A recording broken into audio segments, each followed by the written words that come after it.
My name is Rob Lewis, and I'd like to discuss chapter 3 from Hurtado's book, Destroyer of the Gods. And in chapter 3, he deals with the concept of a different identity. And overall, I think the book was hopeful, and there was a common thread, if you will, throughout the whole book, which is obviously the point of the book, which is a comparison of early Christianity to the cultural norms in which it existed and grew up out of.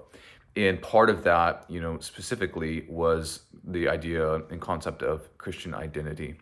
And so I found it helpful that Hurtado spent time in chapter 3 laying down a foundation from the perspective of the Greco-Roman world, in which identity wasn't something that an individual simply could choose.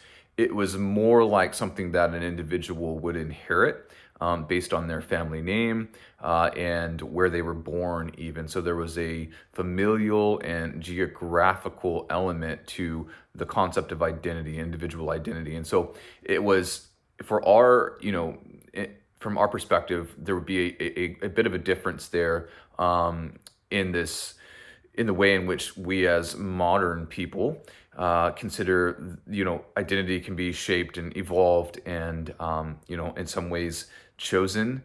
And he gives that early Christianity perspective, which was, for the Christians, this would have been a novel idea in the context in which they lived in, that you could have a transformation of identity.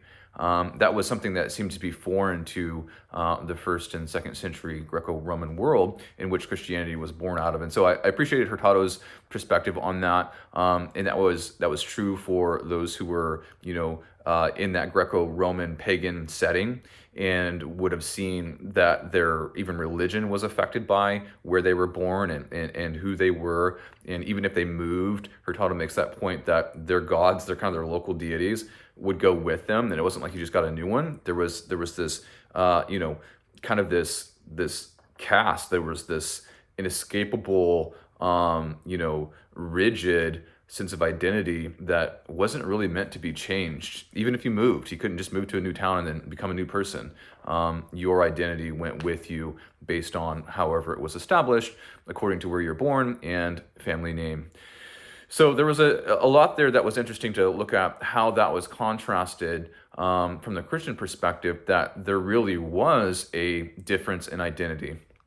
There was a new Christian identity, that Christians from anywhere, didn't matter where they were born, didn't matter what their ethnicity was, it didn't matter what their family name was, they would view themselves as having a new identity, and that identity being based in their Christian identity. And I appreciated Hurtado's, even contrast even from the Jewish perspective, that there was this sense in which the Jews considered themselves the chosen people of God.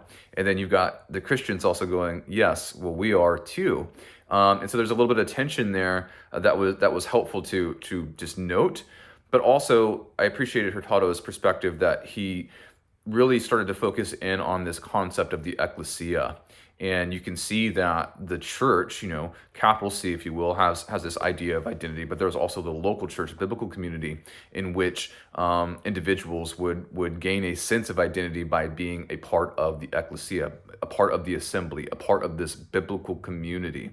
And all of that being tied to the concept of being united with Christ and having a union with Christ. And so I think all of that was really helpful from the perspective of, a historical, cultural, knowledge. But also I think it's helpful when we move into the concept of how it's helpful in interpreting and understanding the New Testament specifically. I think this plays out certainly when we start to look at passages, from Paul, who talks about, there is no longer these types of, ruts that you would be stuck in based on your ethnicity or based on where you came from. There's no longer Jews or Gentiles. There's no Greeks, slaves, free, male, female. And so he starts to break those, cultural norms and perspectives of identity, and says, here's a new way to look at it. There's an equality and a unity in Christ, in the church, in the ecclesia, in the body, being a part of the body. And so all of that, I think, is helpful to recognize that the Christianity really did bring a novel perspective of this evolution of identity, that your identity could change, but it wasn't just merely or purely self-willing an identity change. It came with being a part of this new community. And I think that that's helpful when we start to look at the New Testament as well, is that it wasn't just about individual Christians changing their identity and going off and living out their Christianity in isolation with a new identity, but their identity was tied to their unity in Christ, which was related to their unity in the ecclesia, in the assembly, in the biblical community. And so I think that that's a helpful, way to look at it from Hurtado's perspective of giving us that insight that may have been geographical and even political and ethnic identifiers, but there was a new community that was formed in Christ that was represented through the church and in the church, by which an individual could experience a new kind of identity by participating in this new community. So I think all of that is really helpful when we start to look at the New Testament concept of the gospel is for all people. And when we start to think about the idea of the people of God, who are the people of God? And this is not to get into too deep of the concept of true Israel and replacement theology or any of those things, quite yet.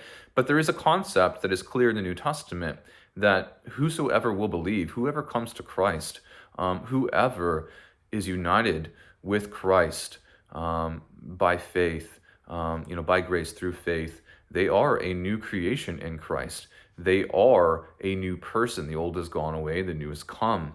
And with that comes behavioral expectations. And that's another chapter that Hurtado puts in his book. But it's related because it isn't just a subjective, individualistic concept of identity.